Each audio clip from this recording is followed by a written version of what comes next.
It's mid-morning at the world's busiest port of entry. Inside the Mexican consulate's office, a 3-year-old girl with big brown eyes clings to a teddy bear and waits. ¿Ya todos fueron entrevistados? The little girl is one of 6 children being detained. 4, 5.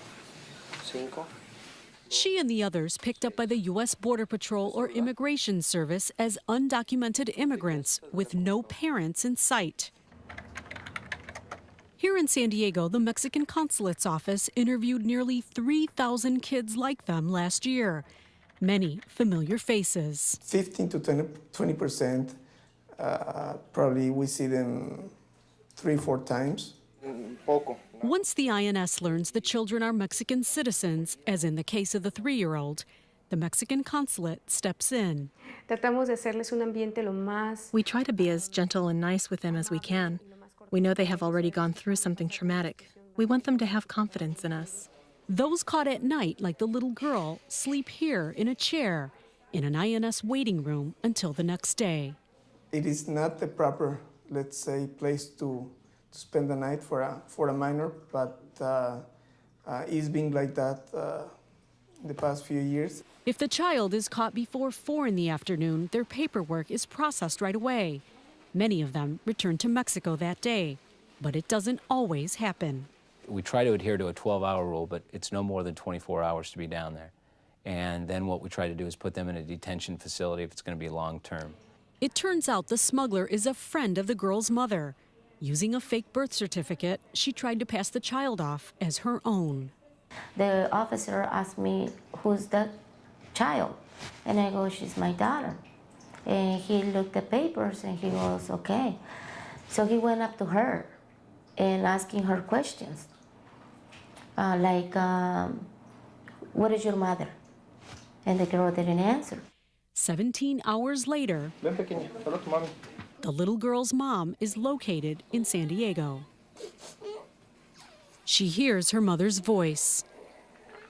Señora, ¿sí tiene un familiar que pudiera venir por ella? Porque la niña sí la extraña mucho.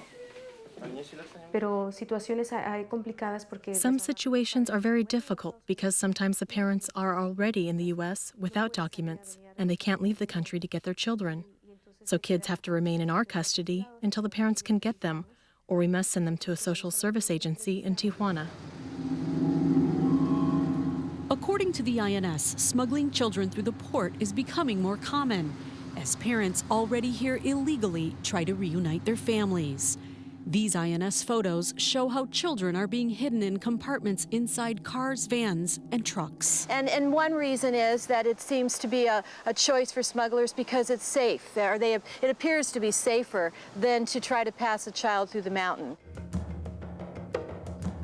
But many still do try to cross through the desert and mountains, like this 14-year-old boy from Mexico who crossed in the East County. I was thinking about running, but I didn't want to abandon my sister.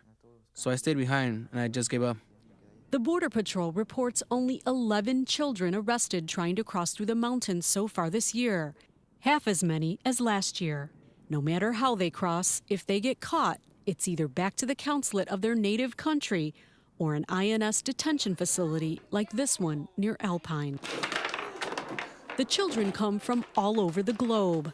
Social workers say they are living in better conditions here than at home. And they tell their parents, that I went to the doctor, they're teaching me how to speak English. I get 3 meals a day, there's hot water, I take a shower with hot water. So it's amazing to hear those things because we take them for granted a lot of the times. There's a typical bedroom in here. There are only 29 beds and 2 facilities in San Diego. The INS says with rapid turnover, that's enough. But immigration advocates like Lilia Velasquez say it isn't. They have no space at, the 2 facilities that they have for housing minor children, that they have no choice but to take them to juvenile hall. And of course, this is very difficult for those children who don't speak the language, and they will be housed in the same cell with juvenile delinquents. This is not what we want. We do not advocate that, and we don't do that by policy. But the manager at one of the facilities, Southwest Key, admits every once in a while the system fails.